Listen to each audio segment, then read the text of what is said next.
Welcome everyone. Thank you so much for joining us for our second last session in NENA Housing Week. I'm very pleased today to be able to introduce our speaker, Robin Allison. Before I do that though, a little bit of housekeeping.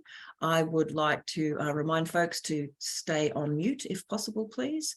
And our session today will be just under an hour.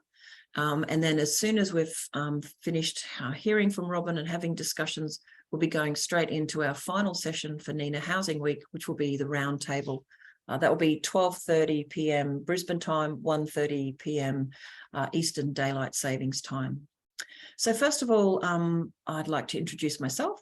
I'm Michelle Maloney, one of the co-founders and directors of the New Economy Network Australia, and I'd like to acknowledge country. I live, work and play on the unceded lands of the Yagara Turrbal peoples here in North Brisbane. I'd like to acknowledge the elders past and present and the emerging leaders and elders who are continuing their ancient custodial practices of caring for country and caring for each other.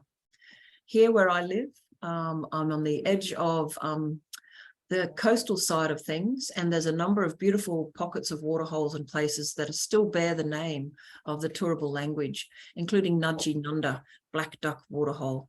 I often show photos of the beautiful lilies that float about and live inside those waterholes, but perhaps a nice opportunity for you to have a moment to reflect on where you live, whose country you live on, and as has become the Zoom tradition, if you'd like to pop into the chat your name and where you are, whose country you're on. It's always lovely to acknowledge the impacts of our presence and the ongoing commitment we all have to decolonising.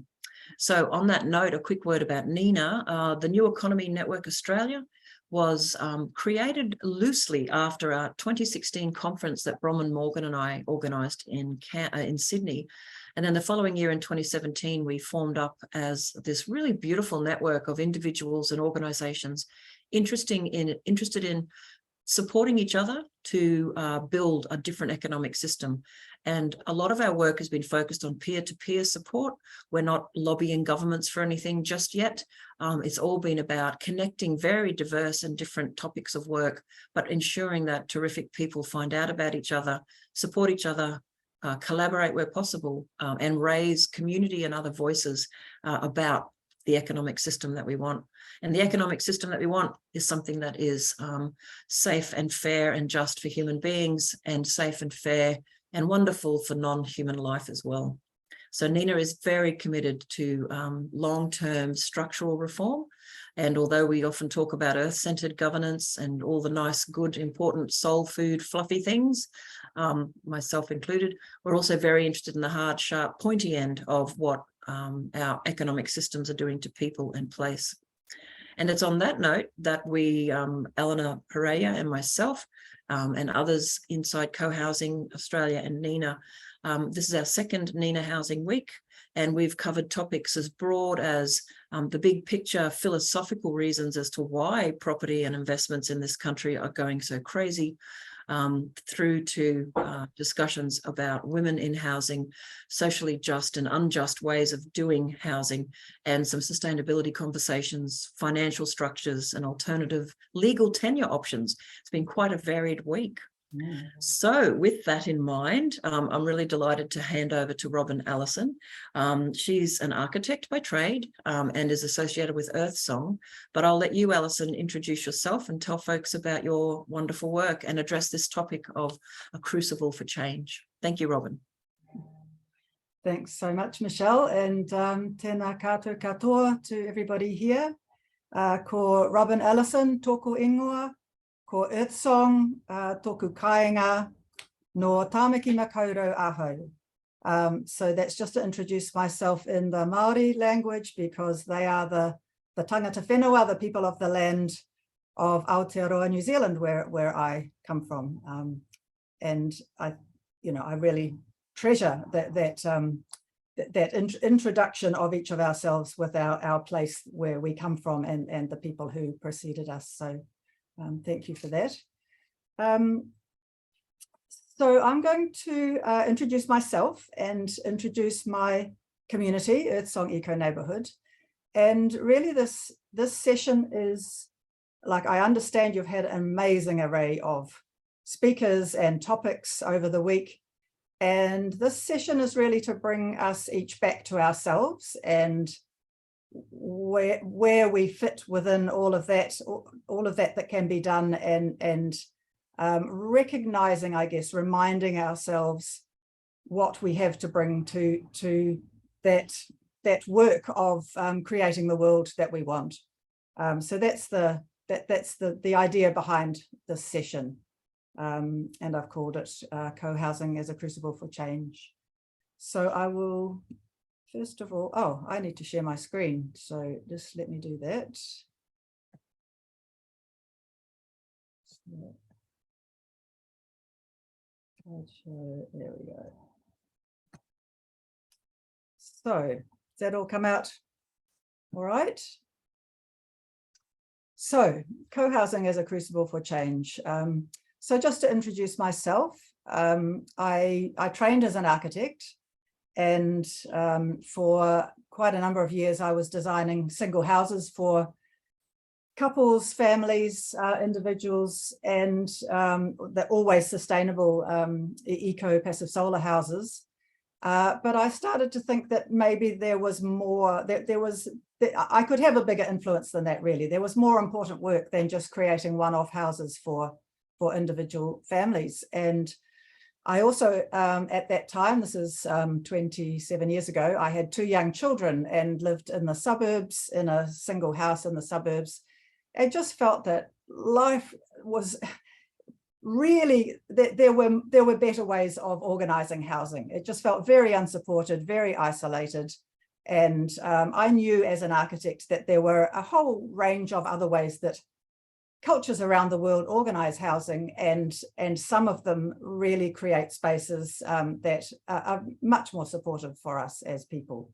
So from that point on, I poured more and more of my energy and attention into creating a shared resident-led housing project, which eventually became called Earthsong Eco Neighbourhood. And once we had bought land and were really engaged in the development process, I became the development coordinator of that project. So I wasn't the architect for Earthsong, although my architectural skills were kind of vital really along the way.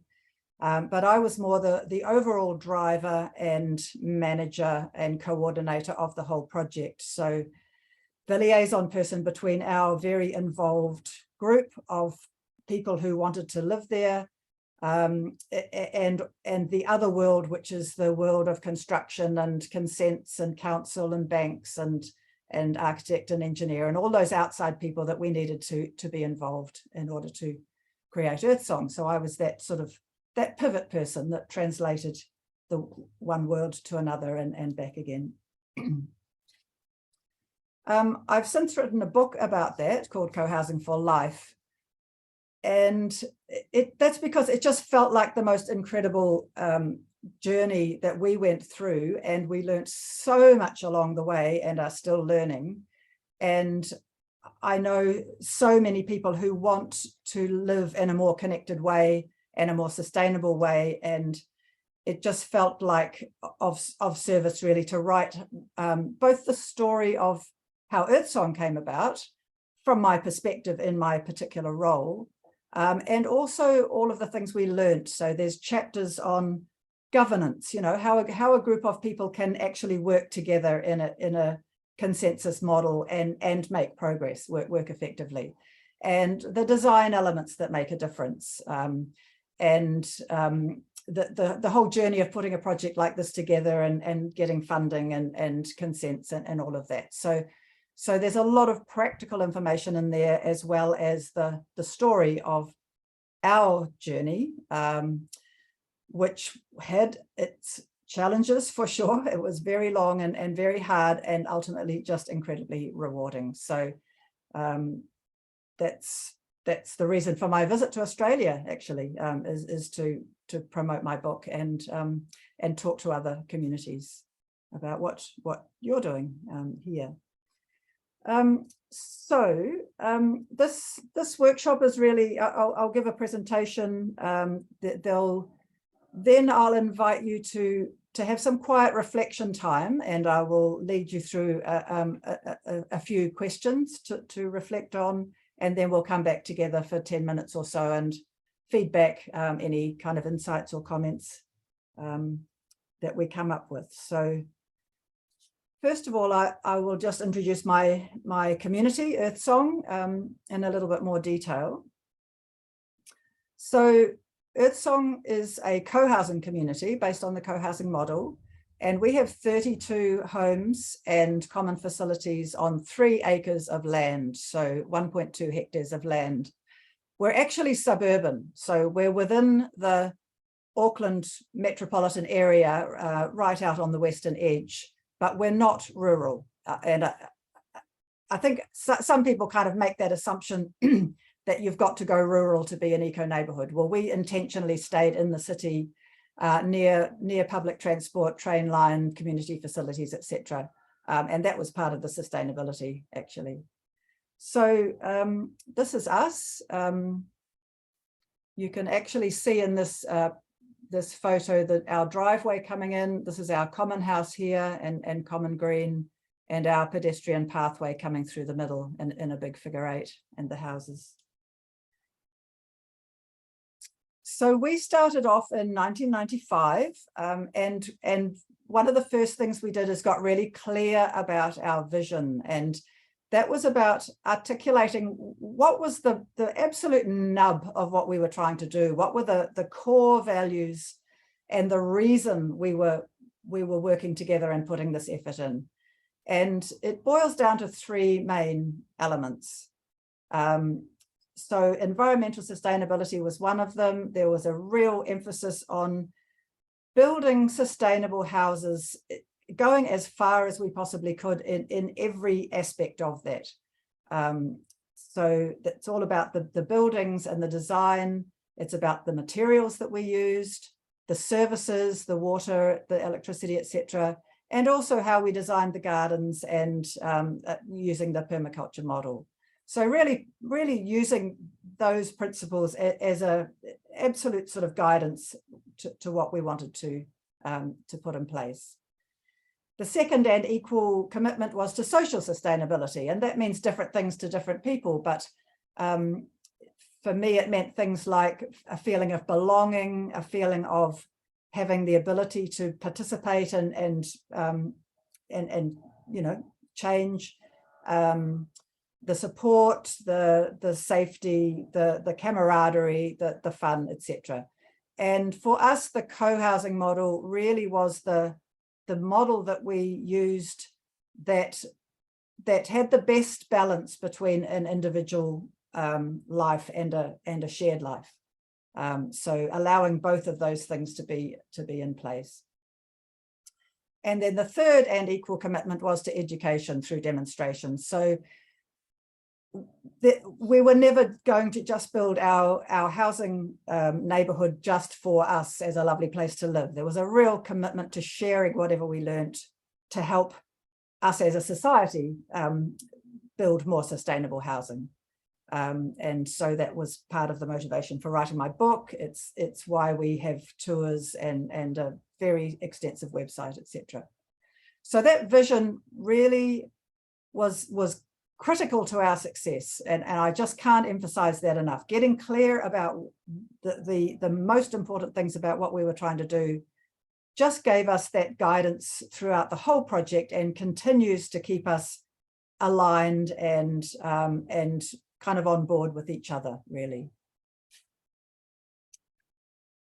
Just quite briefly to describe Earth Song then in its physical physicality. So the main road is down here. You come in down a driveway. We keep the cars at the edge of the site all along that boundary and behind the common house. This is our common house at the focal point of the site. And once you leave your car in the driveway, all of the rest of it is pedestrian, and we have a big pedestrian pathway coming through the middle in a figure 8. And off that main path come smaller paths leading to clusters of units. So this is a cluster of 7 houses. This is a cluster of 6 houses, etc. So within that 32, it's sort of there's layers. Each of those clusters, we collect the rainwater off the roofs into water tanks, and they go back to those houses. Every house has a north face with windows and doors to let the sun come in. Oh, sorry, north is off to the left here. So that's where our sunshine comes from the left. So the houses are designed to be naturally heated and cooled with climate. And we also, the overland rainwater stormwater system is a swale which runs all the way beside all of the paths actually, and down to a pond at the north end. So the whole site layout, every decision we made was looking at that vision and saying, okay, so that what is that going to tell us about how we need to design our community? This is a photo of our main path. So this is the path that goes through the middle in a figure 8.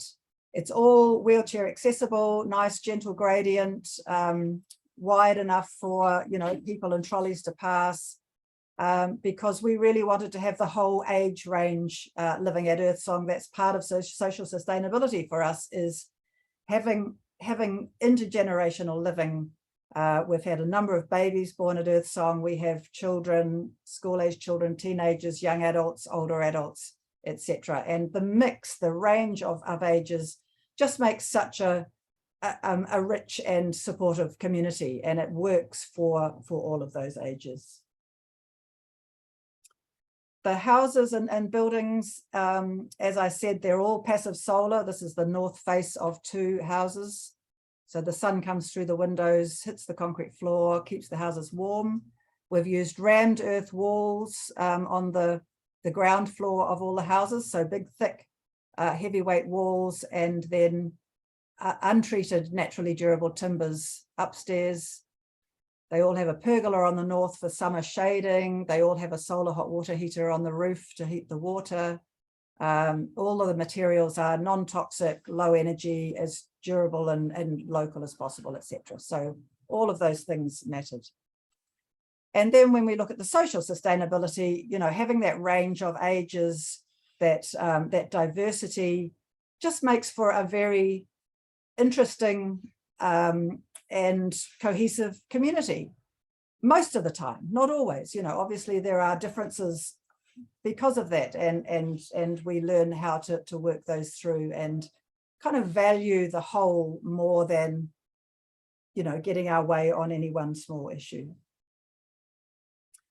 And what just gives me huge joy is having having the space, the shared space. This is our common green in front of our common house, and looking out and seeing a range of children and adults, all from different families, having fun together, just because they can, really. And it wasn't planned. It's just somebody came out with a bubble apparatus, and other people saw it and said, that looks fun, and joined in, etc. So it's really about having the spaces and the relationships to allow these wonderful spontaneous interactions to happen. So that's just a very quick overview of Earthsong to put it in context.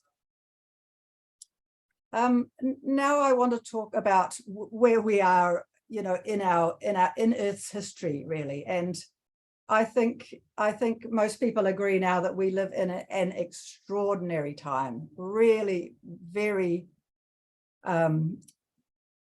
extraordinary time to be alive, and that the consequences of human actions are just so hard to ignore now, and you know, it's time that we really stopped ignoring it. There's so many crises happening. It's very easy to feel helpless and overwhelmed by it, but kind of one of the things we need to do is face up to what's happening, I think, and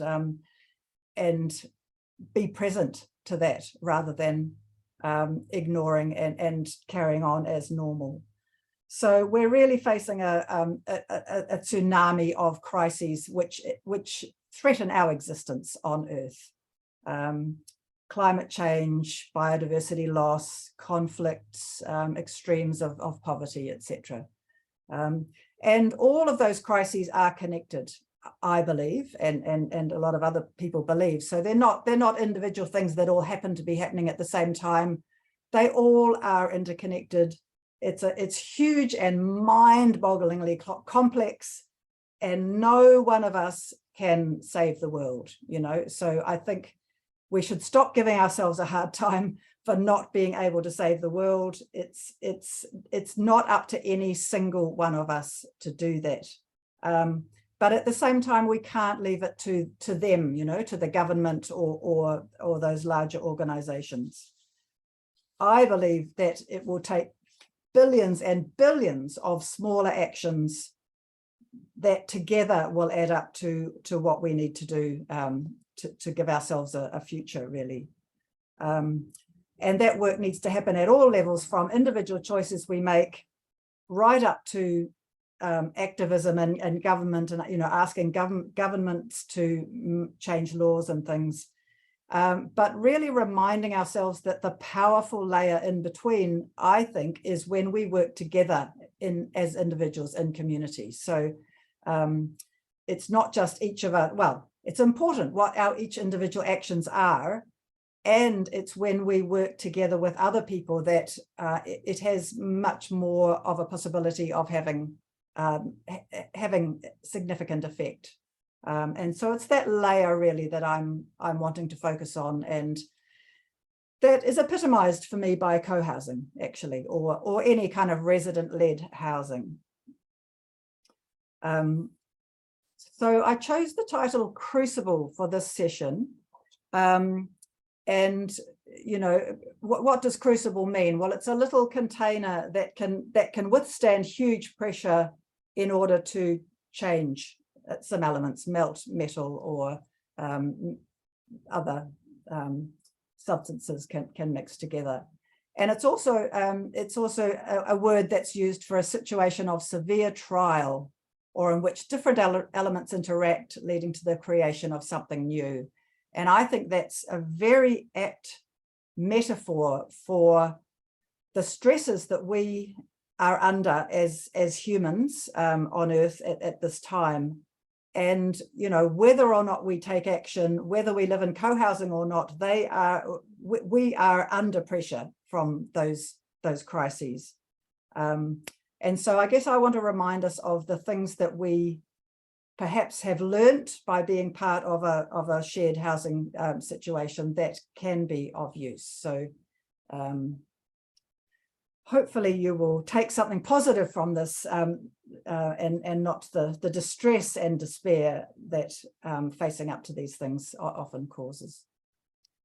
So when I thought about it, I thought that co-housing or other types of resident-led housing are really training grounds. They're crucibles for learning skills and changing our mindset, and really coming to grips with aspects that I think can be incredibly useful when we consider these wider regional or global problems.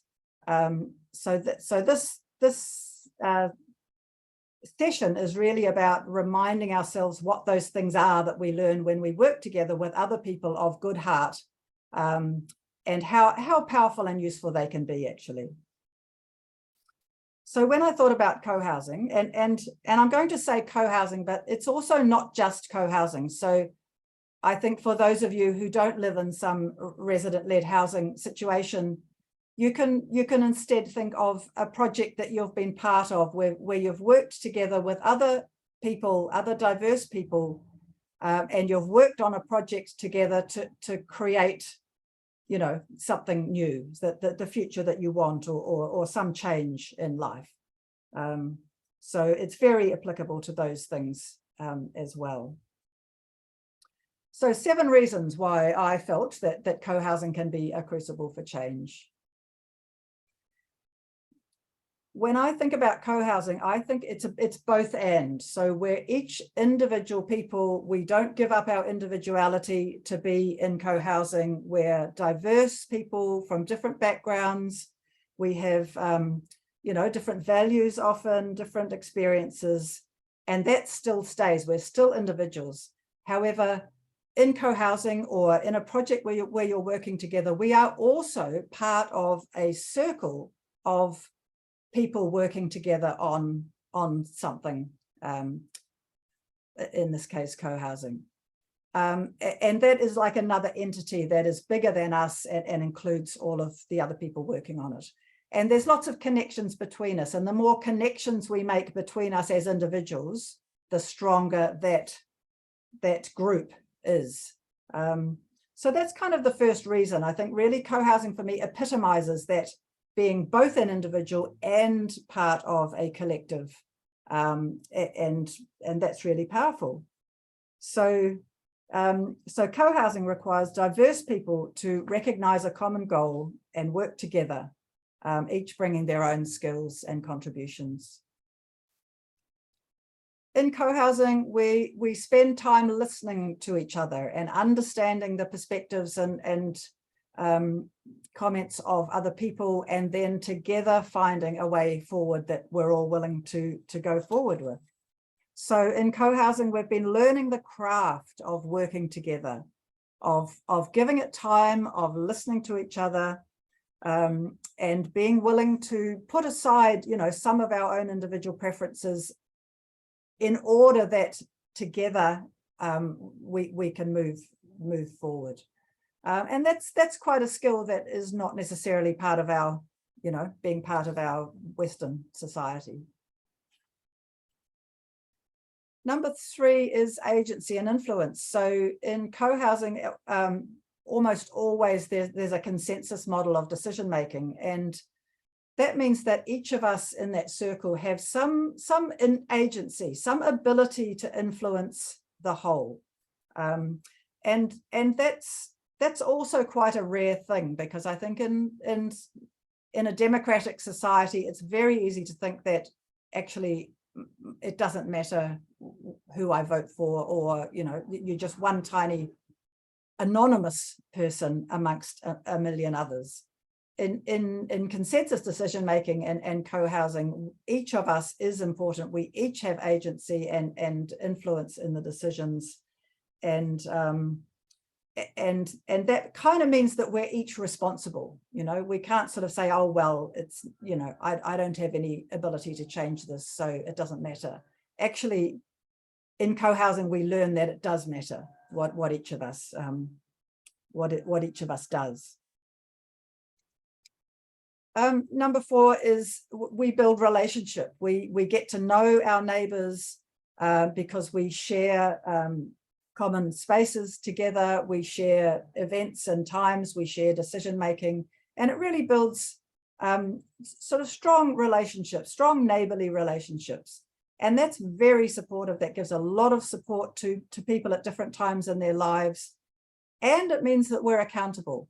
So when you know your neighbors, you kind of think more about your own behavior, because you know that other people are going to notice, and that you might be affecting your neighbors that you know about and have some level of caring for.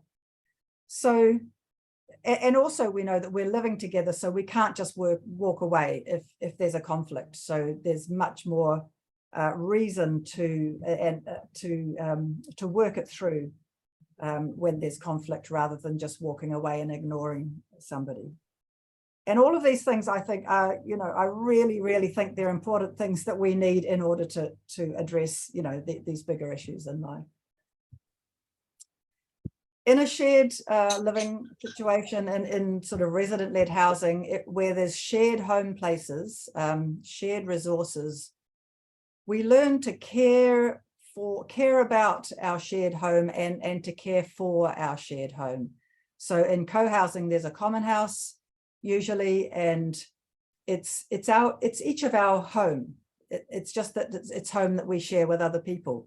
So we learn how to care for spaces which aren't just in our own backyards and our own sort of family domain, but they are shared places between a much bigger group of people, and yet it's still home. And we learn how to care for it in a way that means that if I'm using the common house, I will clean up after me so that it's nice and clean, ready for another person to come and use it, for instance. So it's that accountability again, and caring for a place that isn't just our own home, it's a shared place. And I think that's absolutely one of the keys to us feeling like we can care for our shared earth. Yeah, and all of the other species that share our earth. And then sort of the superpower in a way of resident-led housing projects or co-housing projects is when a group gets together to create their housing project, the first thing they have to do is really, as I said earlier, really envision what it is they want, envision a positive future. So that group has to get really clear and agree together on the desirable future that you want that doesn't exist yet. So you really have to get clear in both what it looks like, but also the sort of the values behind it, and agree on those so that you can move forward. And then having done that, then you put the work in to bring it about. So it's not just envisioning a preferred future, it's then putting in all the work to bring that about.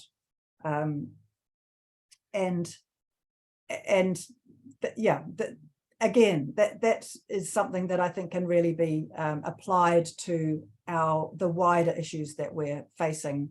What is the positive? What is each of our vision of our preferred future? And it's going to be different for each of us. And then what are the steps that I can put in place to move towards that? So for me, really, co-housing is part of the paradigm shift that we need to move as a species, as you know, part of this planet, to move towards a more just and sustainable future. And how can we leverage all those things that we've learned doing co-housing or working with a group on other projects? How can we leverage those skills to regenerate a life that's just and sustainable for everybody? And are we willing to make the effort? So we do live on this just beautiful, incredible planet, and we don't just live on it, we are part of it. It's a living planet of billions and trillions of organisms and systems that together make up this living planet. And each of us is both minuscule in that totality and also an extraordinary and unique expression of the whole. And it's very easy to think, well, you know, I'm just a tiny part of this. There's no way I can influence what happens. But I do invite you to think of, if you've ever seen a time travel movie, a movie where one of the characters goes back in time to their own life, usually, and they know they have to be so careful because any tiny change in their behavior when they go back from what they actually did at the time, they're just really aware that that can change what happens. You know, even quite a tiny change in what they do can alter the future, right? That's kind of the premise, I think, often of time travel movies. So we're living that now. We are living in a present, and we are creating the future from now. Everything we do, every choice we make is creating the future. And so when you think about that, we can intentionally take small or large steps that can change the whole trajectory of the future, and have an impact. Obviously, some of us have a lot more access to resources and sort of choices that might have bigger impacts than others. There are billions of people on the planet who are just at a subsistence level and really can't take responsibility for doing, you know, making major change. However, I do think that everybody has some choice, and even if it's just things like how we behave, how we treat other people, what we pay attention to, actually everybody has some ability to be conscious and present to their actions and the implications of those actions. So this is just a little quote to remind us of that, really. Do what you can with what you have where you are. So that's the intro. I'd like to do now just a short guided visualization to bring ourselves present, and then I'm going to ask you a number of questions to reflect on just for a few minutes, and then we'll come back together and share whatever came up or what you'd like to share. And as I said, if you don't already live in or are part of a group working towards a resident-led housing situation, then just imagine a group you have been part of, and it might be an activist group or part of your working as a team with other people, or a voluntary group, etc. So use whatever experience you have to kind of feel into what it is you've learned from those, I guess. So just we'll just take a couple of minutes to settle into ourselves, sit comfortably. Maybe close your eyes if you'd like to. Just bring yourself into the present, into your body, into your feelings. Right here. Notice your breathing. Don't try and change anything, just notice.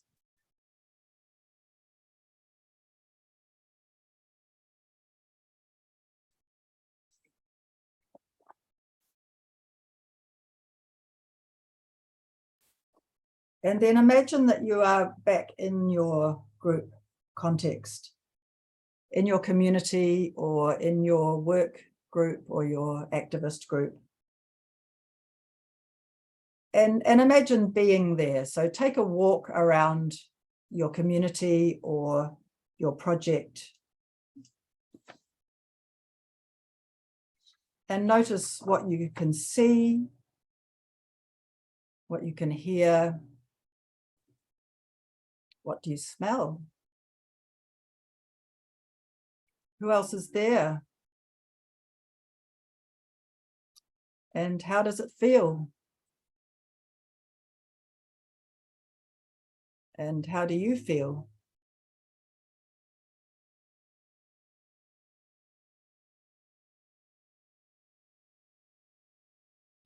So just scan through some of the experiences you've had in that context that have shaped you.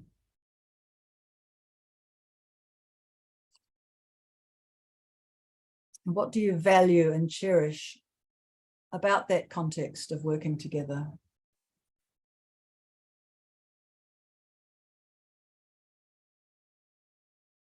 Has anything surprised you? What have you learned about yourself?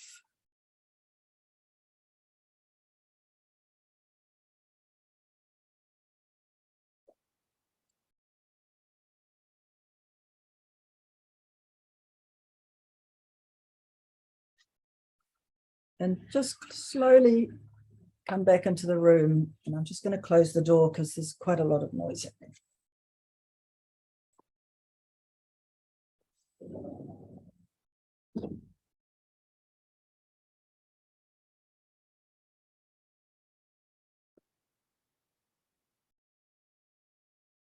So just for a few minutes, I'm going to ask some questions. And I'll leave them on the screen, so don't worry, if you can't remember what I've said. And we'll just have a minute for each question, basically. And I just invite you to write down any thoughts, reflections, ideas, write or draw or whatever it is that helps you to catch those thoughts and feelings. And then there'll be some time to share that together. So the first question is, what is your experience of co-housing or some other similar group project as a crucible that allows the creation of something new.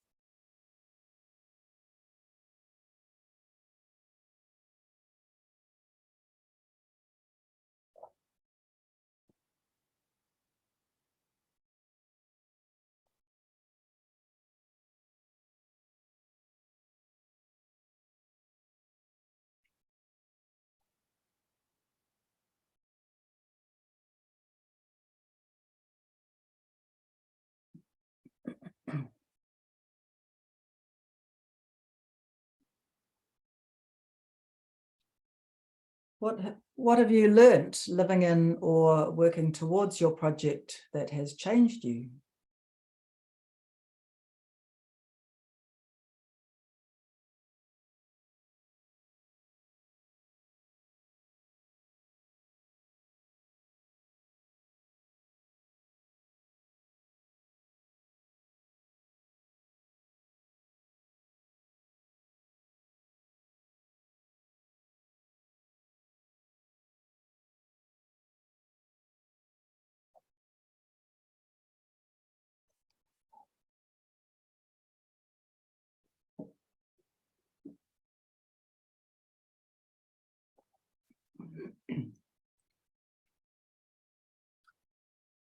How could you, or how do you already, use the experience and skills in the wider world?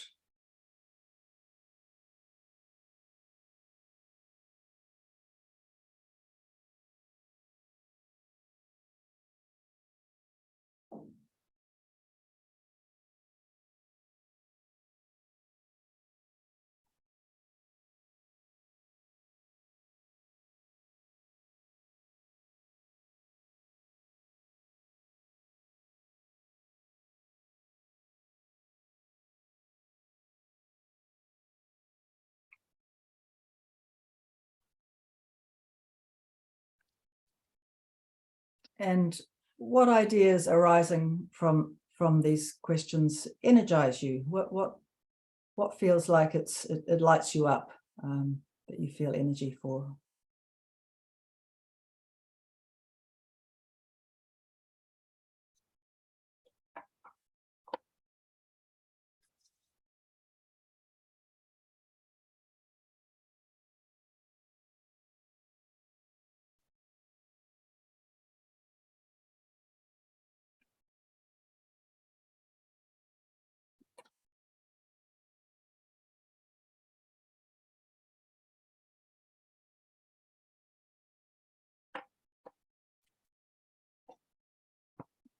So there's probably more time that, you know, that you'd need. You could come back to those questions, but I think we'll come together in a minute, and I'm just going to show you a couple more slides. So if you're kind of wanting more information about what is happening in the world, both the problems and also many solutions that are already happening, then I really recommend this book, Regeneration by Paul Hawken. He believes we can shift the dial on the climate crisis in one generation. It's a very encouraging book, without glossing over, you know, the challenges. And this website has a wealth of information on it. So if you're feeling a bit lost and you really don't know where to start, this would be one place to start. And he says the true top solutions are what you can, want to, and will do. So what I'm trying to do, I guess, in this session is what do you want to do? What can you do? What do you want to do? And what will you do? And doing one small achievable action is actually probably more important than trying to do something bigger, but but not having the ability or the decision making over that thing, and feeling like you're failing. And just to finish off, an enduring quote that just keeps ringing the right bell for me: "Never doubt that a small group of thoughtful, committed citizens can change the world. Indeed, it is the only thing that ever has," by Margaret Mead. So really just a reminder to keep working together. We can do so much more together. It feels so much more supportive when we work together. It can be more fun. It can be challenging, and actually there are so many other challenges that we perhaps can be challenged in a good way as well. And then there's my book, and then there's the Earthsong website. So I'm going to stop sharing, and we will come back together. And I'd really love to hear any reflections, any thoughts, noticings, any perhaps actions that you might have thought of. Yeah. Thank you, Robin. That was really wonderful. So first, before I go to any questions, perhaps if folks want to share with Robin, she's invited you to mention any feedback or thoughts or responses. Please just take yourself off mute if you'd like to speak. Otherwise, we'll give it a minute or two, enjoy some quiet time while you think of your questions, and then I can come to a few questions in the chat.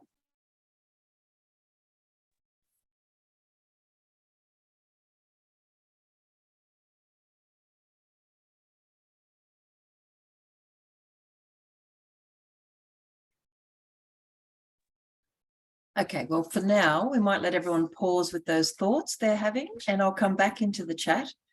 We've got a couple of questions, and just a reminder, we will be wrapping up in about 10 minutes, so we'll try to get through all the discussions that we can. So Peter Butler was actually asking where Earthsong is.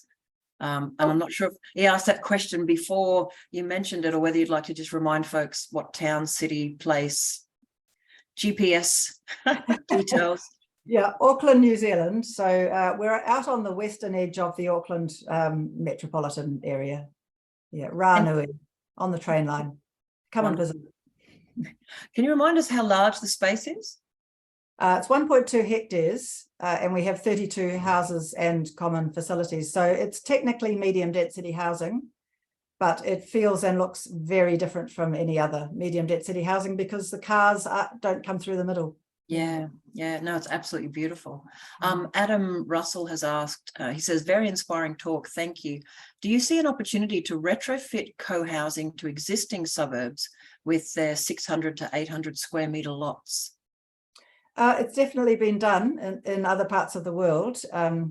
People have bought up single, suburban houses and accumulated them over time, and then added more. When you're looking at a bigger land area with a few houses on it, you've got so much more scope to add others into that and still create really livable shared spaces. So yeah, it is absolutely doable. I would point you to N Street co-housing in the States, and also Berkeley co-housing. They're two retrofit models that I've seen, and also industrial buildings, a big market building in Oakland. It can be applied anywhere, rural, suburban, high rise. No limit on the form of the housing. It's more about the organization. Which actually is linked to Adam's next question, which is excellent and was on my radar too. What's the ownership model, and how did the original group secure the land and finance development? So we've gone with what we call unit title development in New Zealand, and I think it's similar to the strata title, perhaps, where individual houses are owned by the homeowners, and then it also comes with a share of common facilities and common land. And we actually spent 3 or 4 years as a group, gradually increasing in numbers and putting the foundation agreements in place before we bought the land. So when we found the land, we had already strong relationships and strong systems, and 5 of us put down equal amounts as a deposit on that land, and then in the 8-month period that we had before we settled, we put together our big legal document, which meant that about 26 people were willing to put in different amounts of money by the time we had to settle on the land, and together, you know, they added up to what we needed. Yeah. Thank you. And if we have time, we might come back to some of the governance questions that I often have, because I'm always fascinated in how people organize themselves to work effectively, because we all know, and there have been several questions throughout this week, that the technology and the structure and the building, that's one thing, but actually getting human beings to work together, often in a different space where not everything is just individually owned, is a really big challenge for a lot of what I would call non-Indigenous human beings in Western industrialized societies, where we've been literally raised in a culture of not sharing is a good thing and accumulating is a good thing. Anyway, we'll come back to that. Thank you, Robin. There's a couple of other questions in here. Sue has asked, are there any renters living there? And if so, do they have an equal vote? Absolutely. To start with, it's not voting, it's carding or consensus. So it's not, you know, majority vote at all, it's consensus, and we use a coloured card system, so we call it carding. Yes, we have renters. Each house is owned by an owner, and some of those owners rent them out. They have always been absolutely equal in decision making. It's our decision making is members of Earthsong, it's not owners. And so all adults who live at Earthsong become a member of Earthsong Eco Neighbourhood, which is our non-incorporated body, which is actually the mothership of our whole system. And each member has an equal part in consensus. Yeah, absolutely. And the other thing about that is we never choose people. We have never had a selection policy. What we try to do is make is let people know what our vision is, how we're organized, so that an individual learns enough to make the decision for themselves, whether they want to be part of it or not. Of course, now that we're built, it's only people who live there who become part of it. So that does kind of limit things, but yeah, it's always self-select. Thank you. Eleanor has just commented that the time travel analogy is mind expanding and accessible. I love it, and I'm going to use it. Yeah, I agree. Excellent. A nice way to remind people. Yeah. Just look at Back to the Future and you can believe in creating social change. Who knew? Yep. So Joe has asked a question, or a couple of questions. What's the socioeconomic mix of the community? Can these models accommodate and include lower income folks who might have difficulty saving for a deposit? Yep. So we have quite a spread. I mean, I guess we're mostly middle-class white folks, you know, to be honest. But we do have some Japanese families, we have Maori, we have Pacific Island. So there's a bit of mix ethnically. And we've had, you know, law professors and judges, and we've had teachers and nurses and bus drivers, and, you know, quite a spread of people's situation. And that's what we really, really encourage and want to do. Having said that, you know, we are individually owned houses in a you know, red hot housing market, and it's very difficult to keep the houses affordable. And in fact, we just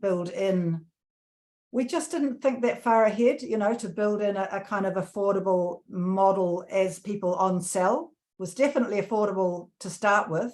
But we did that's one of the things that I would change. One of the things I've learned really that I would change at the time is to build in more of an affordable model that will endure through people selling and buying. So yeah, we do our best, but because it's self-select, you know, we get whoever comes. And yeah, but that actually is a good question. You know, what would you do differently? And I'm just wondering if Eleanor Pereira is still on, if she would like to join in the chat. I'd love to get some of her thoughts on Australian equivalent experiences and examples. We've talked about some of them this week, but it would be good to perhaps finish our discussion with a few examples. So if you're there, Eleanor, and you can speak to us, please call out. In the meantime, Robin, what other things have you guys thought about that you would do differently?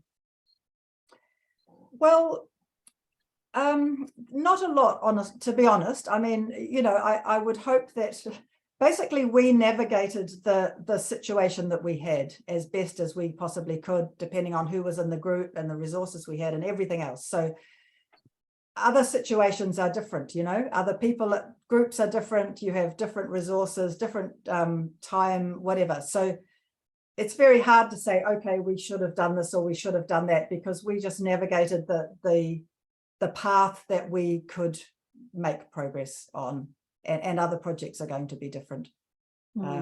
No, that's great. And not to dwell on the negative, it's an absolutely beautiful place. And if I ever come to New Zealand again, I would love to come and visit. Someone did just ask, and thank you, Eleanor, for joining us. I hate to put people on the spot when they're often grappling with families and work in the background while listening. But someone did ask how you handle conflict. What kind of governance structures do you have in place, Robin? Well, so it's all set out in my book, just saying that there's kind of 5 aspects that I think are all key to good governance. One is having a vision, an inspirational vision, in place and agreed. One is a set of kind of membership steps. So there's a threshold that people step into, earn the right to be part of decision making, basically. So who those people are who have committed enough to be given that right. A decision-making process that's kind of well-defined, and people know how decisions are made, and when you can revisit, and all of those things. Access to information, so that everyone has as much information as they want. It's their choice if they read it or not. That's 4, isn't it? What was the other one? Anyway. Isn't that the way with the list? I always forget the last thing on a list, always. Yeah, no, that's great. Eleanor, do you want to join this lovely conversation? Thanks so much. For those who don't know Eleanor, she's my co-conspirator in NENA Housing Week. You're still on mute there, Eleanor. No, I have a weird situation where I was half commuting, so I'm on my phone for audio and I'm on my computer for. Anyway, I ask no questions about people's methodologies. It's all good. Yeah. So, Eleanor, did you want to? We can probably spend about 2 minutes before we switch over to the roundtable. But did you want to just respond to the lovely talk that Robin's given, and perhaps inspire people about the co-housing activities in Australia as a nice way to wrap up this part? Yeah. Oh, no, only just to say that I'm so excited to have Robin here in Australia, because one of the first co-housing communities that I ever visited was, apart from Murundaka and folks here, was Earth Song. And talking to Robin is where I mean, it's been kind of confirmed by other groups that I've talked to here, but certainly the stuff around self-selection, I've always kind of pushed that in the Australian discourse as well. You just have to be really clear about what it is that your group is trying to do, because everyone can kind of lie on a resume, or even lie to themselves, that they think, oh yeah, I can do this, this is for me. But you just have to be really clear, and people have to be really clear with themselves. Is this what they want, and is this how they want to live, and can they bring that kind of on an individual basis and then into the collective as well? So that kind of self-development, capacity for self-development and capacity for group development is really important. And the other things too that we talked about even back in the day, Robin, around wanting to have that perpetual affordability and how to do that, and some kind of way of capturing, the extra value, I think, that that houses go for in Earth Song, and that being a directly attributed to the community value, but needing to be able to capture that back into the group and not just be an extra and over kind of profit margin for people. So that's why I'm so interested in all of the conversations that we're having about creative finance and diverse models and working with CLTs and all of those other interesting but sometimes boring legal and financial aspects, but they are the vehicle for the social justice, the ecological justice. So marrying the two is part of it. So Yeah, look, if I can just say governance, governance, governance, you know, it's the same stuff. It is literally the heartland of how human beings work, live, and play together. And if you can focus on that as an aspect of every single project you ever do, ever, then you're going to have way more success. And it's a huge issue across a whole range of alternative new economy strategies, because it is often about doing things differently. And it is the very heartland of change that we need to see. And just as a final comment, I just want to say, I think it's really important work of our time. You know, it's actually one of the most important things we could be doing, is learning to work with a range of other people on the common good, you know, Yeah. and being willing to change our minds and learn and evolve. And yeah, I just think it's really important. That's wonderful. No, I couldn't agree more. Yeah, Eleanor, and I was going to say, only just going to say, I was only just going to say that I'm now doing a PhD on housing as an urban commons, so it's deeply around that governance stuff, and it's definitely partly Robin's fault. Oh no, you don't want to blame anyone for a PhD. It's a torturous process. That's why I say blame. All care and no responsibility. Hey, Robin.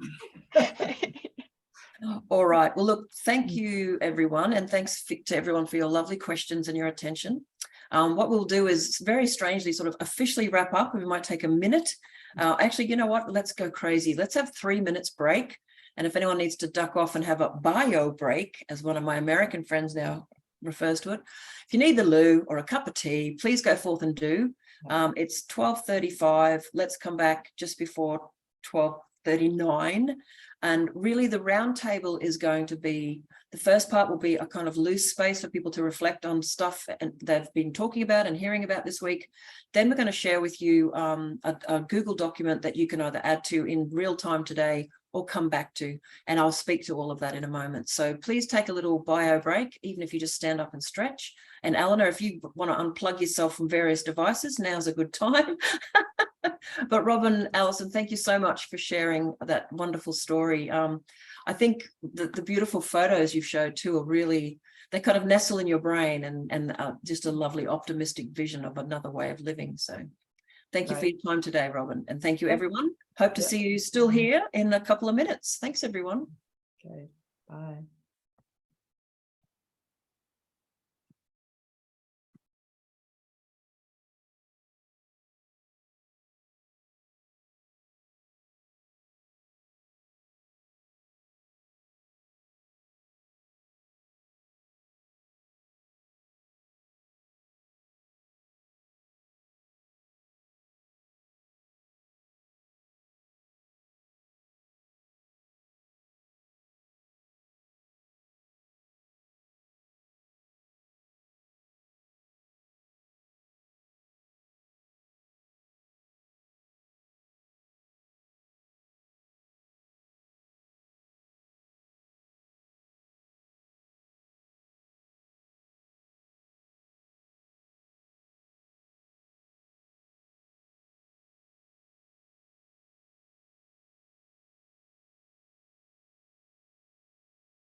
Okay.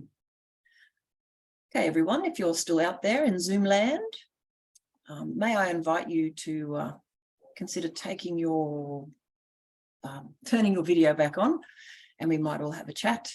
Eleanor, I wonder if it's okay if I spotlight you to come and join this initial chat, and then we'll share some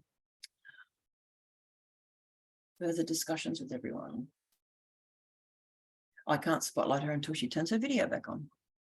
Okay, so thanks so much, everyone, for being part of this session where we can have a bit of a discussion and a chat. And I'll give you some context for why we're interested in a bit of a round table and inviting your input into a document.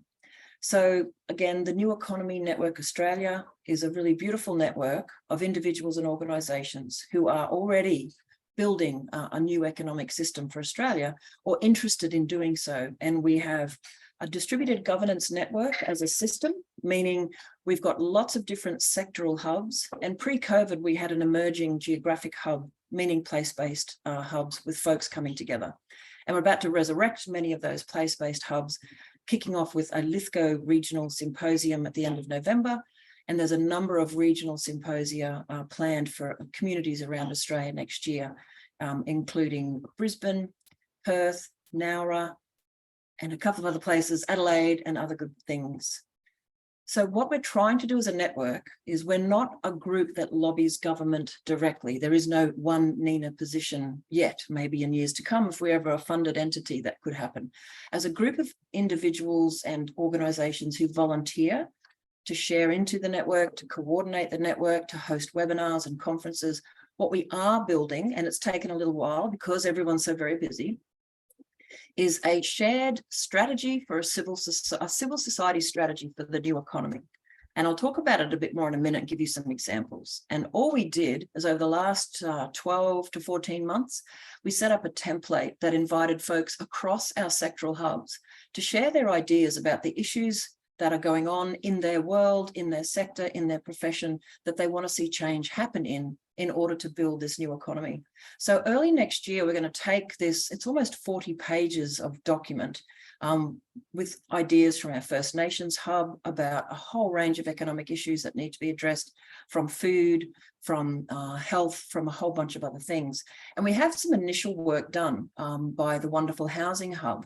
And what we wanted to do was show that to you in a moment and you can take it away and read it. It might look terrible to you, so send us lots of great ideas. It might look excellent. You've only got a few things to add. We'll certainly also give you 10 minutes in real time today to have a read through and have a bit of an add to it. It's just a Google Doc. Now, why are we being so relaxed and open? It's because everyone on this call cares about housing. We value your input and we really invite it. And what we're doing at the moment is pulling together a draft thing that will have a number of layers. So early next year, we're going to share with everyone the core nuts and bolts of what the suggestions are. And what's really cool is when you read through these notes across all these different sectors, none of them actually clash with each other. They're all completely compatible. And they're a true expression of different people's views on what's important for building a new economic system. But what we invite everyone to be involved in next year will be a couple of further workshops for keen beans to help us take that almost siloed information, keep it as raw material, and look across systems change issues and see how we can connect things and what we can build out of it. So that's what we're up to at the moment.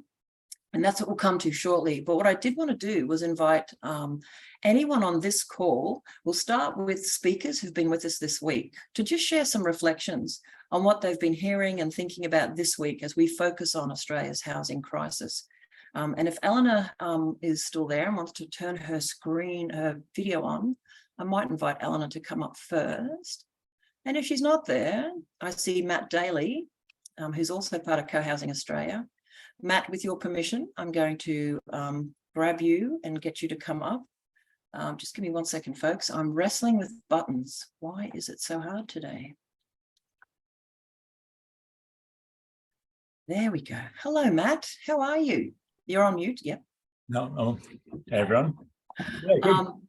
Matt, what I'm going to do is slowly, perhaps folks who've been speakers this week, I can see a number of them on this call, and they might put their hand up or I can grab them. And I would just love a minute or two. Thanks, Adam. I'm definitely going to harass you. A minute or two of thoughts, reflections on what we've been talking about this week, some key priorities.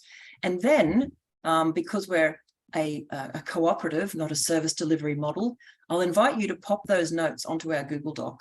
Even if you can't work out where to stick them, pop them at the bottom.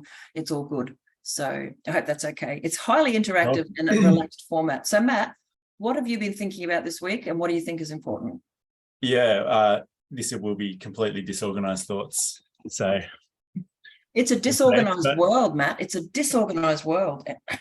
Yeah, I think the thing that really strikes me is that housing is an interesting way to think about the broader issues that NENA is interested in as a network, because it's just so, it's so relatable to everybody's life, and so much of, everything that we do, whether it's the food that we eat and cook, or the place where we live and then work and commute from, and the space that we're in and the people that we interact with on every day, that's housing is crucial to all of that. So it just provides a way into thinking about so many different aspects of society, and then you get to the bigger picture about how housing fits into the economic system, and what it means for people and their wealth, and just how they get security. It just ties into so many different things that it's a really great way to bring people together and then branch out into thinking about more specific issues. Yeah, I couldn't agree more. And in fact, housing and food seem to be the two, obviously health, but they are the two sort of mega spaces that everyone has an opinion on. I mean, part of NENA Housing Week was driven by my interest in this issue, and I literally know almost nothing about the housing sector, technically speaking, but I'm a passionate human being who cares about other human beings. So Matt, do you have any thoughts on some of the key issues that might have popped up for you this week and across the various topics we've been talking about? I'm struggling to think of the top of mind. I do, and this is maybe a little bit from this week and from some of the other stuff that I've been thinking about over the last 6 months, but thinking about really about the social aspects. I think that really drives a lot of decisions around housing, and particularly there's a lot of chat about co-housing today and in different sessions, and the social aspect is, and wanting to feel more connected to a community is often a big driver for people, and sort of the number one thing, and other aspects follow on from that. So I don't know where I'm going with this, but diving into more about what is important to us as a community about the social connections we have from our housing, and how we can go about changing and making that better, and thinking about how that I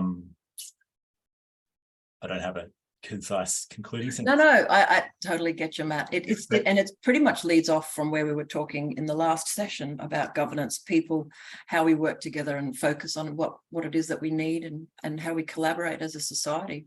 But thank you, Matt. I will keep you in the spotlight, and as folks are coming up and sharing, I'm going to try to recreate the sense of people coming up to the front of the room and having a chat, and then we'll all return. So Adam, I've just brought you up to the front of the room, and I'm just going to check my phone because I'm not sure if Eleanor's having trouble with sound, because someone's echoing. Anyway, Adam, thanks so much for joining us. You were one of our guest speakers yesterday.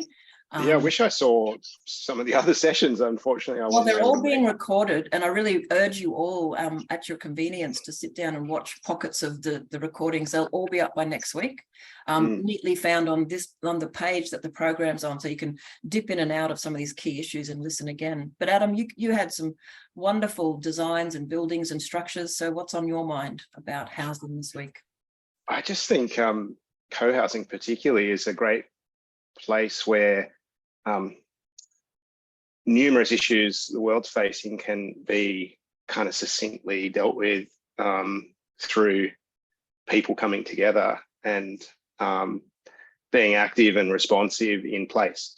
I think it's very hard to orchestrate that in many other parts of housing, just because of the system within which we're currently needing to operate, but co-housing seems to be a perfect storm for rapid change to me. And I think that talk we just saw really reinforced that. Yeah, no, that's excellent, Adam. Did you want to just quickly recap what your talk was about in terms of the buildings and the ideas that you focus on as an architect? Oh, sure. Hard to do that really quickly, but I guess right now, Susie and I, we're partners in practice and life. Our practice is really looking at housing and food, production of food, and I guess well-being through bringing those together, and looking at food security and being able to provide healthy food to communities in place that doesn't rely on interstate or international transportation and systems. And I think it's really changed the way I think about land use, density, buildings and their relationship to landscape, just sort of daily practices and ways of life. And the amount of sunshine and water and the building of soil to be able to start to meet food needs for a population.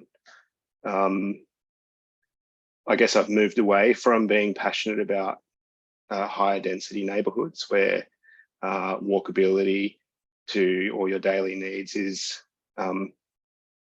top priority, to trying to bring to that also access to land and soil that can be productive for you and part of your daily space as well.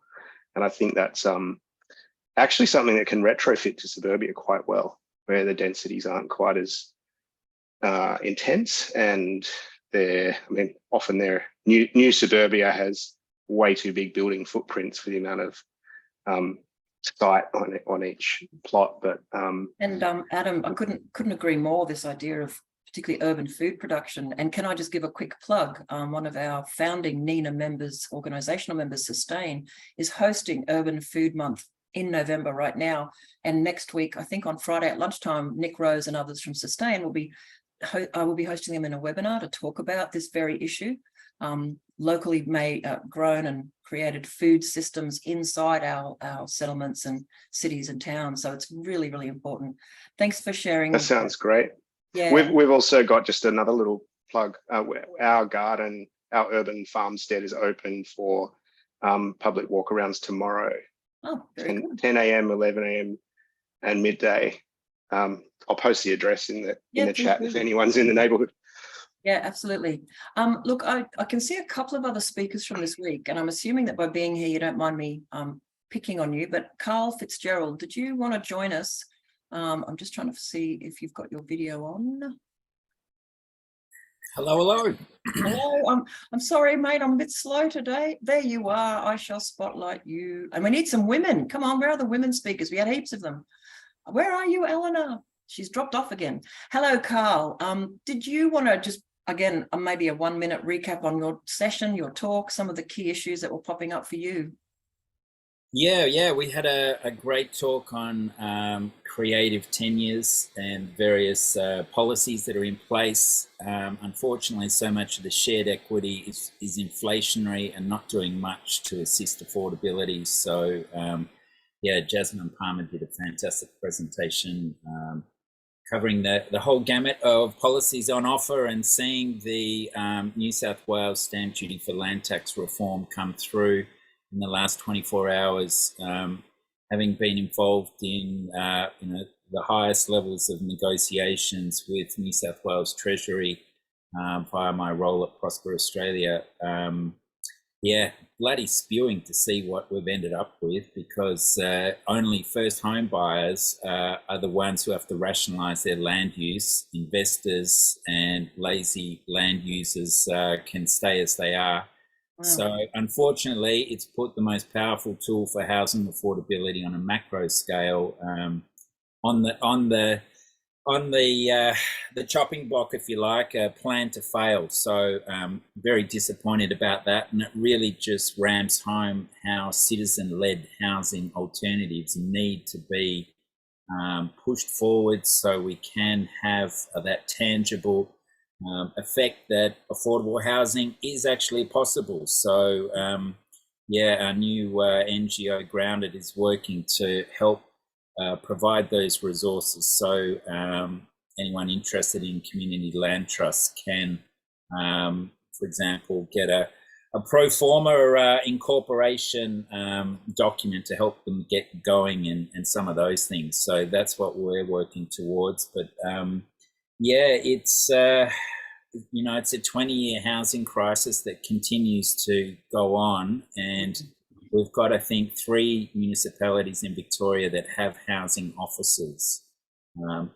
Most of them haven't audited their land, and it's up to us to really push them to at least know what land they own and start to think about where a CLT or a co-housing option could come together to support the community in a for-purpose or not-for-profit manner. But, you know, the one thing that's certain is that the reliance on housing supply, the reliance on master planned communities is only set to increase prices, and the work we're all doing here is just so important. Wow, thank you, Carl, for both depressing and positive news in terms of the power that we all have to try to build these new futures. But yeah, those policy decisions are pretty heartbreaking. You mentioned Jasmine, and I might just see if Jasmine wants to turn her video on and I can spotlight her and bring her up, if not just for her brilliance, but also for the lack of other women on this chit chat at the moment. I've definitely lost my co-conspirator, Eleanor, so whenever she reappears, I'll bring her up. Can you see me? Hello. Oh, are you there? Are you? I do apologize. Can you hear me? We can hear you, Eleanor. Okay, great. I think I managed to sort out my IT system. Okay. Did everyone see that meme that was very popular after COVID hit and everyone was on Zoom? It said, being on Zoom is like a seance where you're constantly saying, are you there? Can you hear me? Is anyone with you? I'm still looking for you, Eleanor, and I will spotlight you. I'm here. Well, that's what happened the other day when some of the lads around the corner were trying to fix a little bit of a new NBN, and they cut the existing cable, so they had to drill a whole new channel. Oh my goodness, is that what happened? Because she dropped out, didn't you, in the middle of the webinar? Yeah. Yeah. So well, I'm glad it's all working. Thanks, Eleanor.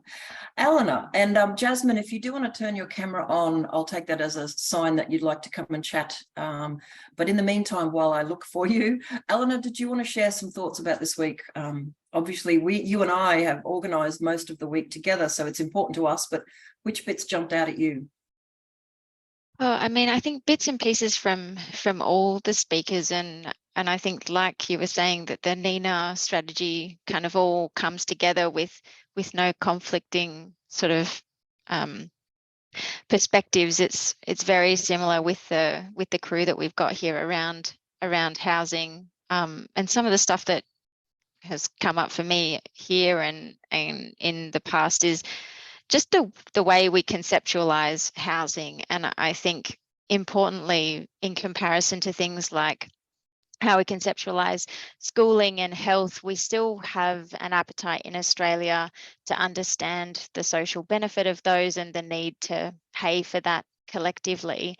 But then I would argue that things like housing and food are even more fundamental. You sort of need those as a baseline in order to then have the capacity to engage in other levels of sort of health and well-being, and also education. And we've commodified those things, and so always listening to Louise Crabtree Hayes is so inspiring. But just to bring it in around housing and just the enormous debts that people have to go into, or the enormous insecurity that they face, and then that leads them to work that is unfulfilling and is in fields that are unsustainable, and it kind of just perpetuates that whole narrative and depression around it, and then the consumption that leads to.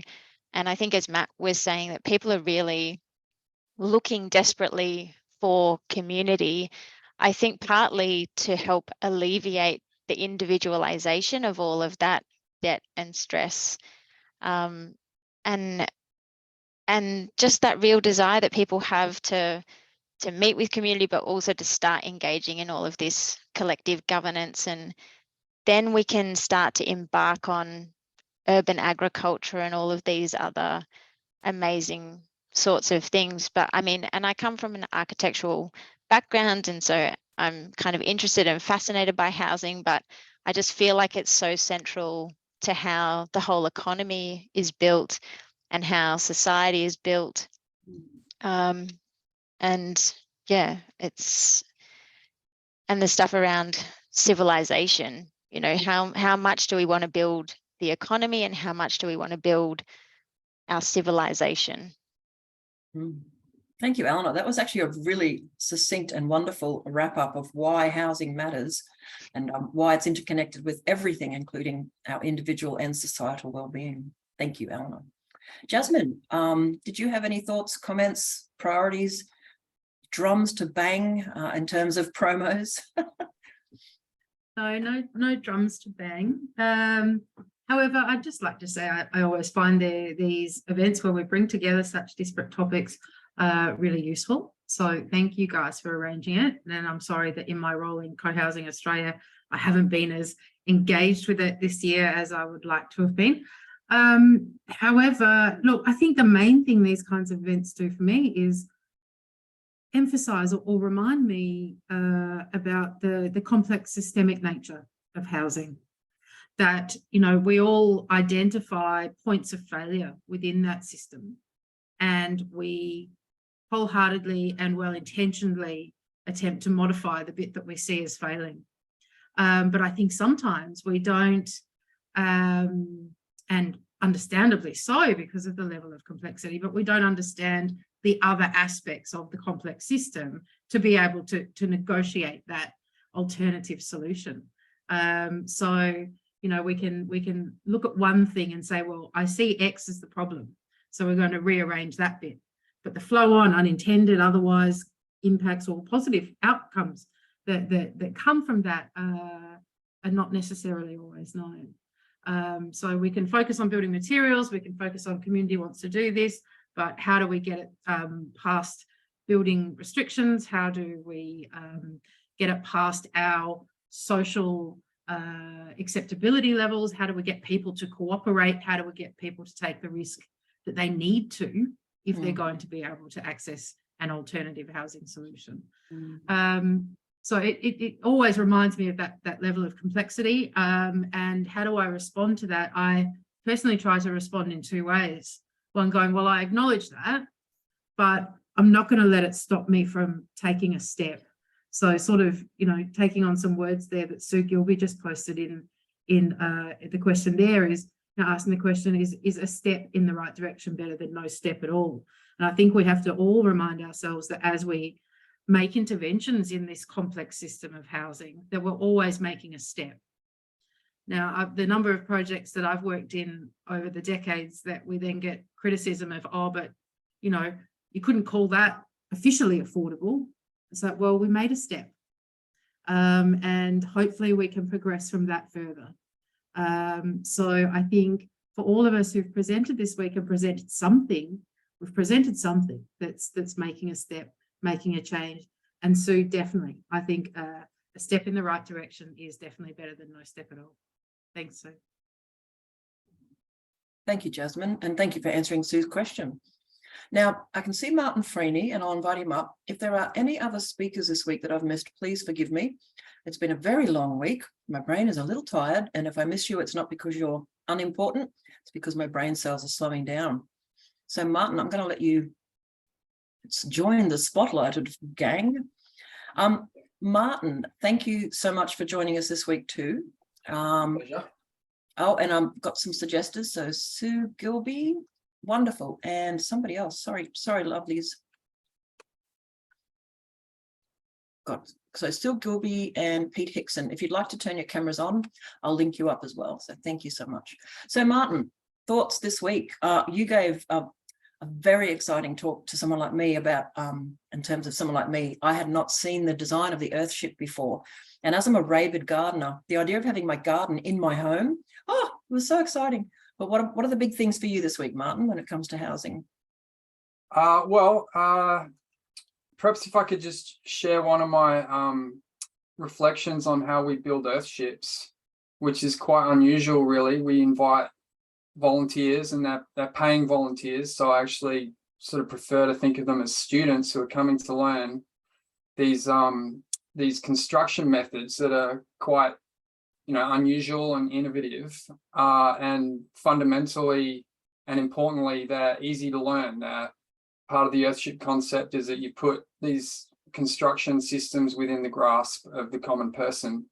And so one of my ideas is to try and change, I guess, the way we build houses into a more cooperative, communal enterprise, and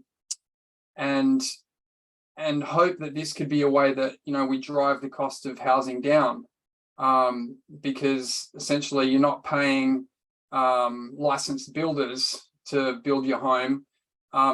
Students are actually paying you to come and build your home. And I mean, there's obviously some sort of conflicts of interest there, I think. And so, I mean, if we were building these Earthship homes or similar types of homes with this sort of community labor, it would be great if the clients were, people who, are at risk or, essentially didn't have the money to buy into the existing systems that we see. So I guess what I'm saying is, can we use an education system to bring about housing? Thousands of people go to university and they work away at something and they're paying to get an education. Can we turn that work into something really productive, a sustainable home? And, the analogy would be how the Amish did their barn raising and things like that. So, and ultimately the government could fund this kind of, through vet fee help and all that kind of business. TAFE students could be building tiny houses and Earthship homes or whatever type of home for people in need. Thank you, Martin.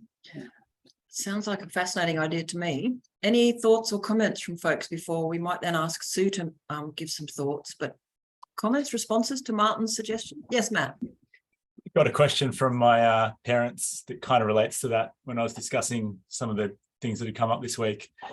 And some of you may have seen, there was a Grand Designs episode in the UK where I think it was sort of a social housing type endeavor where a bunch of people who were eligible for social housing were given land, or I don't know exactly the details, but then kind of facilitated to build their own houses together on a section of land. I think it was called Wombat Housing, is the name that jumps to mind. But the conversation was just, is that something that could be looked at in Australia as a way to kind of tap into not only a work for the dole kind of scheme, but tapping into the community building and connection that comes from housing. And I'm not really sure if it's completely not a viable thing on any kind of scale, but interested to hear some thoughts. I've got Peter Hickson, but I can't seem to spotlight him. Just you unmute yourself, Peter, and go for it, darling. I'm having button problems today. Okay. So, Matt, it's a great idea. I mean, I've worked with, I'm a builder, so I've built people houses, earth houses. That's what I do. And I'm on a quick learning curve to work out what this whole network's about. From the speakers that have been speaking, I've spoken myself, but I haven't listened to any of the other speakers before.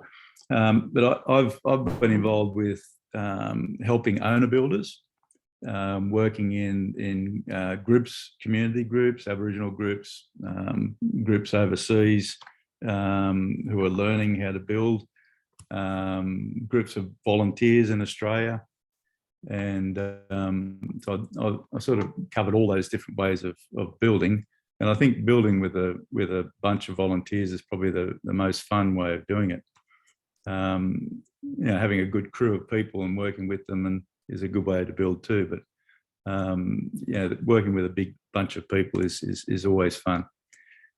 There have been over the years. I know there was a pilot or there was a scheme in Victoria that was run by Jeff Kenneth of all people, and there was one in South Australia as well. I know of that was run a fair while ago now, probably 20 years ago or more. So there have been, these things have been done before in terms of people helping each other build their houses. So it has been done, and earth building. You know, whether it's an earth ship or whether it's an earth building, mud brick or formed cob or rammed earth is a good way to go, and it's very easy to learn, and it's forgiving, and it's a very good thing for a bunch of novices to get involved with, and it can be very labour intensive, which is another good thing for people that don't have a lot of resources, but they have time to get involved with too. It's one of the things that makes it sort of an equitable way of building for any economy, whether it's a subsistence economy or a developed economy like ours. So if people have got money, they can pay to have it done, and if they haven't got money, they can do it themselves. So it's accessible material to everyone. Yeah, thanks, Peter. And I did manage to finally highlight you. I forgot that you can only spotlight 9 people at a time. So I have unspotlighted myself. We might go to Sue, and then I saw that Miffin and Jason had their hands up for questions or comments. So Sue Gilby, did you want to share some thoughts about your session and the week of that you've had? Oh, you're on mute, doll. There you go. Yeah. It was an amazing week, and it was absolute every single day we made my brain buzz. But I really am left with the whole feeling that we're in a rental crisis, and there's something really drastic that we have to do, and we have to do it now. And that there's the increase in homelessness is just shocking, and the difference between the privilege that I have in where I live and with other people facing homelessness and not being able to find rental properties, I just think is huge. So I'm not sure where to go with that, but that's what struck me throughout the whole week. And I think it's something that we all probably need to focus on, because it's a symbol of our society. Yeah. So, but thank you so much for the week. It's been awesome. Thanks for being part of it, Sue. And there's just a humble contribution to the conversations we need to have. Miffin, I think you had your hand up next, and then Jason. Shall I take the spotlights off now and just let everyone have a chat, or do people want to? Yeah, okay, I'll do that slowly, but Miffin, you go, doll. Okay, thanks, Michelle. Unfortunately, as some of you know, I haven't been able to attend any of Housing Week, even though I was due to present on Monday or to facilitate panel on women and housing, but I've been busily coding. So I have missed all that you said, but would just like to point out, I guess my thoughts always come back to, and it links into co-housing, and I'm on the board of Co-housing Australia. I'm really active and pro co-housing. And I'm always just aware, whenever I see anything about housing, how many good models there are out there, how many good policies are suggested, how much work has been done, how much research has been done by our academics, how much advocacy, and really how little response from people with power to change the housing so-called market in Australia, and just the extremely vested interests in this, in pursuing the avenue that we have taken and many other countries have taken, to absolutely the cost of our most vulnerable in society, older people with disabilities, etc., etc. So I guess, my thoughts always in this context are, the really the really compelling need to be able to translate the kind of perhaps whatever you call it, the higher level or the slightly more alternative or niche areas of advocacy in housing to the people that are really underhoused, in precarious housing, so busy renting, you know, paying their rent and working, caring, you know, for single parent families, etc., to engage in any of this or to advocate or to try and influence at the political level or even to understand how to vote to drive changes in the housing market. So I guess I just wanted to make the point about, you know, the importance of who we kind of target our messages at, and not just always be looking up, but really be looking to people at the grassroots to get involved and to, you know, guide us and to hear us perhaps. And I just, you know, I wonder, and I know everybody else does, and I'm not saying anything new, but you know, so much of the kind of co-housing or eco-housing movement is, you know, supported by people who are lucky enough to have an education and to have a little bit of financial security, which enables most of us as volunteers to be able to do this work. And yeah, I just think that's you know, another challenge for kind of challenging the status quo. Hopefully that made sense. That was all. Yeah, no, absolutely, Miffin. And I think you know that NENA was created quite literally by civil society for civil society. As I mentioned, we don't lobby government so much as bring people together to try to catalyse, well, I guess a greater movement in the same direction that might help people. So I absolutely resonate with what you're saying. I know a lot of people on this call do speak to governments, and creating effective supportive policy is critical. But in terms of what NENA is interested in, and it is exactly how do we continue almost the community development spirit of getting on and helping each other get some of this stuff done. So perhaps, I was just sorry, Peter, just know that we've got to go to, Jason's had his hand up for quite some time. So let's come back to you in a minute. But Miffin, thanks so much for sharing those views. And shortly we'll talk a little bit about the document that we're inviting people to contribute to, and then we'll be wrapping up just before 1:30. So please don't feel that you have to leave just yet. Stick around. Jason, you've been very patient. Thanks for having your electronic hand up all that time. Over to you. Did you have a question or a sharing or a comment? All three. Okay, please go ahead. So firstly to you, Michelle, Elena, and Matt and others who've put this together. It's fantastic what you've done, and really, really appreciate the speakers through the week. So it's a great movement, and so good to tune in a couple of times. So thank you. I'm following on from what Sue has just mentioned, and Miffin. I believe that we are at a really, really exciting time where that for quite a period, it's been a bit of an alternative thing, this whole co-housing or co-living or whatever. And policymakers, developers, architects are really starting to, in my opinion, my observation, starting to go, oh, this is a thing. This is a reality. And the work that you're doing, Robin, to travel throughout Australia and share the message of Earth Song is just wonderful. So it leads into my question. I was reminded of Henry Ford's, I think it's Henry Ford's statement that rather than trying to fix something, just create a whole new system until the other system becomes obsolete.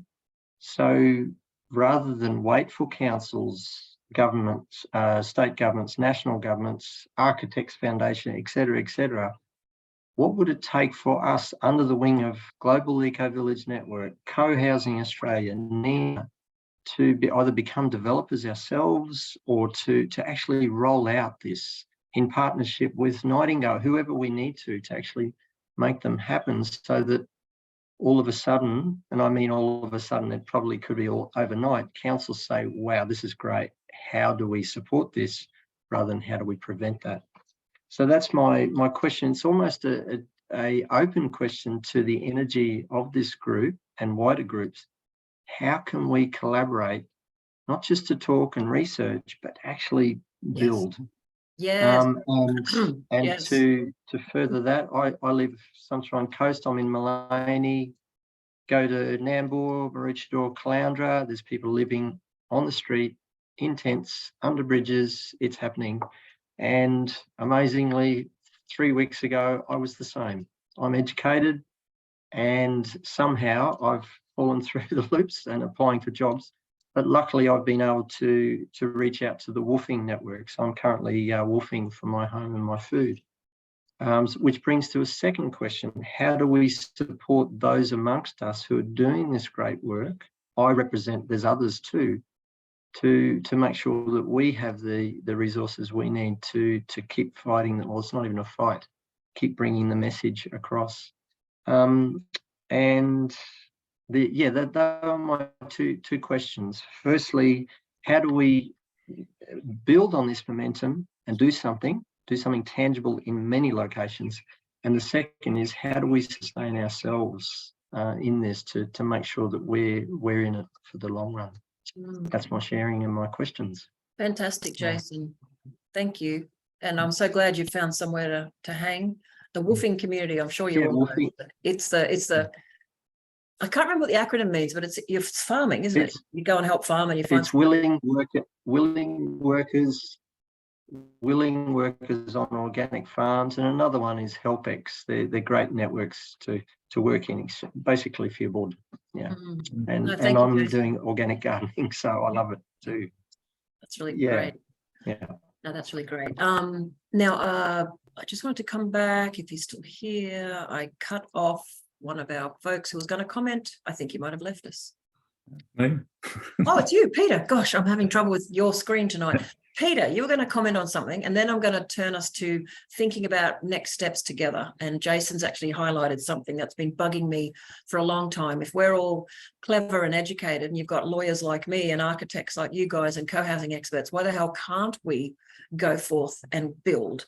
And it's certainly something that's been bugging me for about 3 or 4 years. But anyway, Peter, your comments. Well, I mean, when I first left the city and wanted to live more sustainably, I came down to the south coast, and there was lots and lots of land around. So the land was affordable. And then now there's no spare blocks around. There's just no spare blocks. So the price goes up and up and up. It's supply and demand. And in country towns that are dying, you know, the shires want to encourage people there. They'll give away land, or they'll develop blocks of land and sell them cheaply. Overseas, in countries that with dying populations, or regions with dying populations, like in parts of Italy and Spain, people are flocking there because you can grab land very cheaply and get on with your life and do something, you know. So if the Australian government is intent on growing the population and growing the economy, this growth economy, and they're bringing in 100,000 or 200,000 or 400,000 people a year, they need to be planning for that and keep on supplying land. Whether they're lots, whether, how they do it, there's got to be room for more houses to be built. So there's a supply of land to keep the prices affordable. And, like 200,000 extra people in the country each year means, depending on how many people there are per house, it's another 50 to 100,000 lots or places to build something need to be approved each year. And so it's a responsibility of the government really to settle people, to have an opportunity. It's everyone's right to have somewhere to live. It's you can't just keep on bringing more people in and pushing up the prices. You need to open up the supply. That's all I've got to say. Thanks for sharing, Peter. Carl, did you want to respond? You're on mute, matey. Yeah. Yes, and I'm certainly going to come off mute after that comment. Got to spice things up a bit, Peter.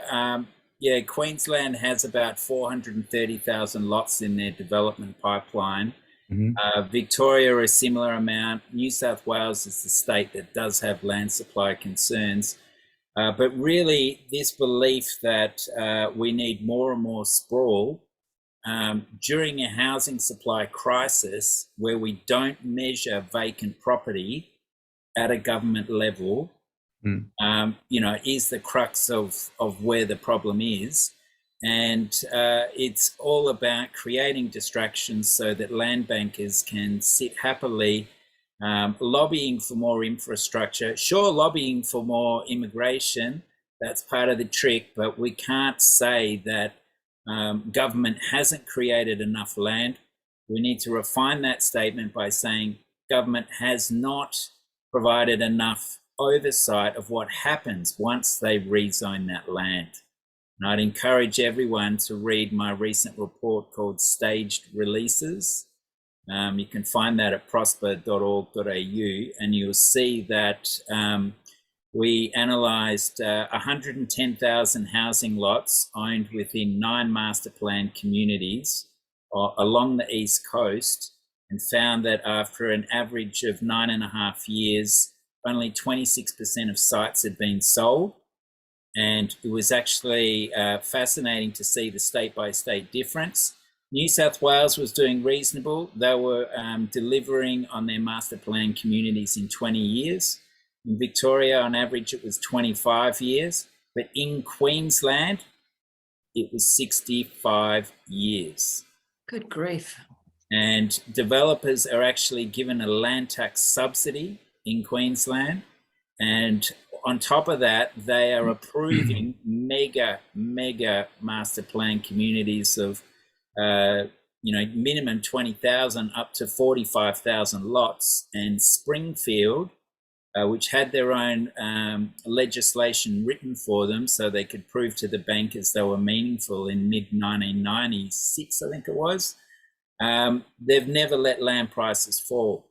So every time the market starts to soften, that supply gets pulled from the market. No government agencies are looking, and the government's hook, line, and sinker on more money to the Mirvacs, more $300-400 million train stations near a lend-lease development with no questions asked.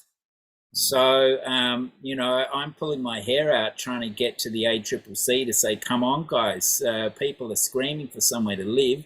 You don't measure vacant housing. You don't measure vacant land. You don't measure what happens after you give the rezoning and then lavish them with all of this public infrastructure. So I feel like civic society needs to do more to apply pressure in that front. And it's basically why I've gone and set up Grounded, is because we've just seen, as I said earlier, New South Wales, it's a lobbyocracy. It's not democracy, and real estate interests rule the roost. We need our own community-led approach to this. Fantastic. Okay, guys, I can see this is a huge and important discussion. And what I would like to suggest is the following. Picking up from both Miffin and Jason's comments, there's been 40 years of talking about housing, and we can continue to keep talking about housing, or we can, as a group, come back together, talk a little bit more, and think about some very specific things we might like to do. And I'd like to invite all of you to respond to some emails I'll send out in December, where we might try to reconvene a bit of a workshop for those who are interested, auspiced by NENA and Co-Housing in the late February or March, to actually talk about some of these key priorities, including, and I am very serious, the idea of how do we support the creation of appropriate new builds or retrofits in places to make more housing available for more people. If there's even a small thing that NENA can do by bringing experts and wonderful folks like yourself together, then let's do that. I've got no idea what that might be, but I've certainly got the passion and the interest. And after 10 years of building various networks, I think we absolutely have the human capacity to build a whole bunch of things, not just further conferences. So to start wrapping up, there are a bunch of comments that people are sharing at the moment. So please do save the chat if you'd like to read them.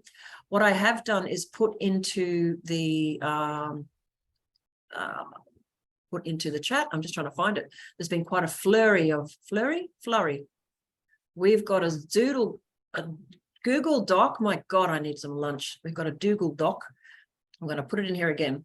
It is nuts and bolts stuff. It is nothing flash. It's a set of notes that different people have thrown together. And it is literally the bare bones of the beginning of what should NENA as a network prioritize in terms of supporting its own folks, focusing on further discussions, or trying to bring people together to collaborate on real projects. That's what this Google Doc is the very, very beginning of. I would love to invite you all to have a look. You don't have to do too much reading, just throw in some points at the end if you can't be bothered organizing them, but do share some thoughts. And I will invite you, and it's entirely up to you if you'd like to come back to some further conversations. We know Australia is about to roll into the big shutdown for summer. Thank God, I love the shutdown. But let's re-emerge like happy butterflies from our summer cocoon in February and see what we can whip up together. Does that sound okay, folks? And will some of you come along for another journey? Sue's nodding. I've got one person to play with. That's enough then. Awesome. Look, can't thank you enough. Eleanor's got a thumbs up. Let's turn our chats into something real. There's a phenomenal amount of expertise and potential just on this call, let alone throughout the week and throughout all of your networks. So let's do our little bit to contribute. So Eleanor, did you want to say any final words? And we'll just wrap up, and I want to go and have some lunch. Proper lunch. No, just to thank everyone. Thank all the speakers for all their contributions all week, and often in the discussions and often answering questions in the chat, and for coming along today, and just all the participants and viewers as well. And just, yeah, the hope to keep it going, and more collaboration between all of the various people that are connected with NENA and Co-Housing and Eco Villages Australia and Grounded and so many fantastic organisations. And just how do we bring it all together, I think, as many people are saying, so that we're going down the rabbit holes, but we're also capturing, you know, that holistic level as well, and the strategy for advocacy and for changing some kind of really deep narratives around housing. And some of that is going to change. I mean, some people kind of say they don't want the revolution because the revolution is sort of very destructive and those sorts of things, but at the same time that is happening, and it's happening to people now. And we can make the transition as comfortable as we can, but things have to change. And I'm so glad that you're all here. Yeah, me too. Thanks, Eleanor. And to bring it back to an Aussie metaphor, let's all be wombats, go back down into our little wombat holes, but come back and meet in the paddock in a couple of months' time and join up some of these dots. Thank you so much, everyone. Have an awesome Friday. And I will send everyone who's registered for NENA Housing Week will get a little thank you note, and also this crazy looking Google Doc. Whether you put something in or don't, it's the start of a messy space that will turn into something awesome, I hope. Thank you, Eleanor. Thank you, speakers. Thank you, everybody. And after munching through this session, I'm going to go and eat because it's been a crazy week. Thank you. Yep.